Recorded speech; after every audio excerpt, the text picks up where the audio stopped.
Alright, what's up guys and welcome back to Fab Unofficial. Today I'm bringing you a Dromai deck tech or deck update with Dusk Till Dawn. Obviously I'm recording this the day before the release events, but at this stage we know all the cards in the set, and if you've been following along with the channel, you'll know my two favorite classes are Illusionist and Runeblade, and even though this set is giving us both Prism back and Vincent, a brand new Shadow Runeblade hero, I would be lying if I didn't say the first thing I jumped into was my Dromai deck to update it with a few changes and cards that I'm pretty excited to try out heading into national season. I think Dromai as a hero was something that had some success before Dusk Till Dawn release. It was able to at least attempt to combat Lexi, although I still think Lexi was clearly the best deck in the format. And I expect it to be a deck going into national season post Dusk Till Dawn release as well, for that very reason. So yeah, let's jump in. First card before we dive into the deck that I'm interested to just talk about quickly is Lost in Thought. So Lost in Thought is a non-attack action that meets two key criteria that you want when looking at cards for Dromai. First of all, it's red, which means you're going to be able to use it for pitch and create ash at the very least. And then second, it has go again. So that's really key because it's obviously going to turn on go again for your dragons, which means it's going to enable your wide turns where you're building a board state of dragons and then presenting your opponent multiple attacks while maintaining that board state going into their turn, and sort of trying to present them the issue of, you know, I've just taken some damage, but if I attack these dragons, my opponent goes in with a full hand next turn, and so on and so on. Do I have to go face? Some really key decision points when trying to play against Dromai. So red go against starters are really key, and Lost in Thought ticks the box with both of those. Now, it is only a 2-block, isn't great, but Dromai has such a density of 3 blocks anyway that I think there's definitely some space for you to be able to have a few more 2 blocks in the deck. But its effect is really where I think this is going to shine. So Lost in Thought reads, look at target hero's hand and choose an attack action card. If you do, they put that card on the bottom of their deck and they create a ponder token. So the key for just understanding this card is you get to disrupt your opponent's hand, right? Now they're going to get that card back, but they get it off a ponder token, which isn't until the end of their turn. So yes, they can arsenal, but either not only do you get to potentially take a popper from their hand and have full information of what they have, which will allow you to just attack with your dragons unfettered. But even if they don't have the popper, you can potentially take something like we were talking about the Lexi matchup. You can take something like an Endless Arrow, which is a pretty key card for that Lexi deck to be able to sort of take care of the dragons and keep up without losing cards and momentum. So even in the worst case scenario, you're able to offer some disruption, so their next turn is going to be subpar, and it's still doing exactly what you want, which is giving all your dragons go again. I think this card is going to be brilliant. I've played a bit with it already, and it's felt amazing. So yeah, really excited. I think this is a pretty obvious 3 of in the list. But yeah, I mean, I'll put the link to the description. A link to the deck in the description below anyway, so you guys can play the list and have a go and let me know what you think. But we also have a little bit more spice in the list from Dusk Till Dawn, and that is in the form of an equipment which a lot of people were down on, and I'm still out on, but I have kind of been liking it, and that is the Diadem of Dream State. Now, this is an equipment piece. Obviously, it's a headpiece, which is a slot which is competing with things like Crown of Providence, which you will see in a minute is still in the list. But I've previously played things like Crown of Dominion, which offers a pitch outlet to be able to create ash and so on. Now, this is a card I think is really cool, and it's been pretty good to me. I'm not quite sure in what matchups I want it and what the makeup of the rest of the deck has to be to really capitalize on this. So the equipment has Ward 2, which you don't have the opportunity to choose not to use it, right? So if you're going to take a damage and you have this on board, this is going to pop to prevent it. So you do have to be aware of that and block accordingly. But it's the ability that I really, really like. So Diadem of Dream State reads, once per turn, when this or a non-token permanent you control with ward is destroyed, you may pay 1 resource. If you do, create a ponder token. So in the beginning of the game, the way I like to play Dromai is sort of a little bit more mid-range, control-y, and basically set up to a pivot turn where you spew out a bunch of dragons and try and turn the game in that manner. So in the beginning, what you want to be doing is creating a lot of ash, which is going to help fuel your future turns. Diadem of Dream State is a really interesting filter for resources to create ash.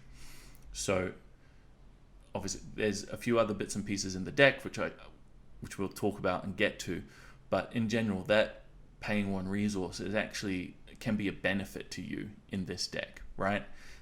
Diadem of Dream State triggers even off itself, prevents 2, and then you get to pitch a red to create a ponder and an ash, play out your next turn, and then that ponder is going to turn into a card which you're able to arsenal. So I think this card could be really, really good in Dromai. I'm not 100% sure on the matchups where I want it yet. I've been kind of playing it into most things, and I've been pretty happy, to be honest. So yeah, let me show you the deck and we can talk about things a little bit more there. Okay, so here we go. We'll start with the equipment suite now. Obviously, you can see all of the equipment there, and this is the Diadem of Dream State, which we were just talking about. Now, obviously, by itself, it wouldn't be amazing, right? You don't want to have to lose your headpiece at the first opportunity that your opponent presents damage in order for you to create the ash. So the reason why I like it is a lot of Dromai lists were already playing an equipment piece in Wave of Reality. Dromai's arm slot is a little bit lacking, and so Wave of Reality basically just represented an arm slot that was worth 2 points, right?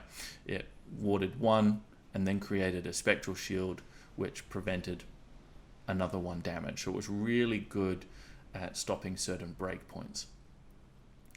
Now, we mentioned that Dromai is a deck that has a bunch of 3 blocks in it, and also you'll see there's a defensive package, which is quite normal with a lot of the defense reactions. So it's pretty easy for you to be in a position where you can keep your Diadem in play and just have the Wave of Reality pop, which allows you to pitch into Diadem to make the ponder, and then you get another opportunity to make an ash and make a ponder on a future turn with the Diadem. Something I've really quite liked, you can see we've got Flamescale Furnace and Mage Master Boots because we are playing the Tome package, which is pretty normal, and we do have the Crown. So in matchups where I potentially don't think I want the Diadem and the Wave of Reality, I'll bring in the Crown of Providence, and then I'll have the Seeker's Mitts, which act as that filter to create ash. But yeah, that's the equipment. Most of it's pretty standard. I know the Diadem's a pretty spicy pick. I think it could be quite good. I'm so excited to try it. Now, scroll down here. This is the core of the deck. Pretty standard. I'm not going to talk a bunch about it. You guys will be pretty familiar. You'll see in the core of the deck, there is 3 Necria. I really like Necria. I think it's really, really important. So even though the core of the deck only has 6 blues, I still want to play it. You are able to set up turns even off red hands, where Flamescale Furnace allows you to play Necria as well off a red. So I think it's really good. You should continue playing it. And then, yeah, one of my blues is the blue Sweeping Blow. Again, I really prioritize making ash early, and Sweeping Blow is one of those cards that on the first turn you can just pitch into and, you know, end the turn with at least 2 ash, which I think is really, really important. So I'm playing the reds and the blues there, and the rest is pretty standard. But yeah, then scrolling down to the sideboard where it gets a little bit spicy, and obviously you can see some of those cards. There's a couple more hiding down below. But yeah, we can touch on and talk to them. I should note that the list that I'm showing you is actually 82 cards, and I'll explain why in a minute. But in the sideboard, obviously, here we go. You can see the Lost in Thought, which we've already talked about, so I won't talk too much more about that. But for the 82 cards, there's 4 cards that are sort of floating in and out. We have the Dusk for the Red Desert.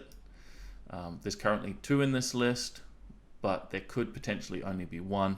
This was a card that was used in the Oldham matchup, among some other things, to set up with Vincerakai, to really sort of create that pivot turn and apply pressure to your opponent. I don't know how many of these you'll need, or whether that's the sort of game plan you'll even want moving forward. I've still really liked it. It's a bit of a guarantee if you want to slow the matchup down that you can still utilize this play later on. And you'll notice Dracona Optimi is absent from this list, so this Dust, Vincerakai play is the stand-in for that. But there are 2 copies in this list currently. That could potentially be 1. You see, if we scroll down, the Time Snap Potion, this is another part of those 4 cards that are sort of floating in and out of the list. Without the Dracona Optimi in the list, this hasn't been as necessary for me. Previously, you could play the Time Snap Potion. It could either use to set up a Tome of Fyendal, or it would be crack this, get 2 action points, so you can play Passing Mirage and then pitch 2 blues into Dracona Optimi. Without Dracona Optimi, I don't know how good this is, so what I have been trialing is 2 Tome of Ao. Now, this card is, I don't know what to think yet. It started off, I was looking basically for ward permanents. I want to try the Diadem anyway, so having a few more permanents that you could put in play that have ward and allow you to potentially trigger the Diadem while also keeping the Diadem in play for longer, I thought could be really good. And this list, I did want at least 1 more blue in the sideboard anyway, if I was going to cut the Time Snap Potion. So Tome of Ao is just something I'm trialing. It's actually been pretty good, right?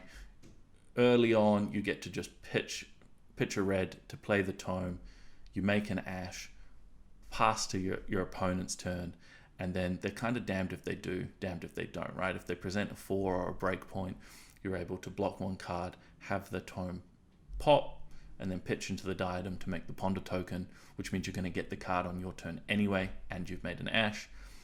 Whereas if you choose to just block out, the Tome's going to pop on your turn and at the beginning of your turn, and you're going to draw the card and have access to that earlier. So it's been quite good.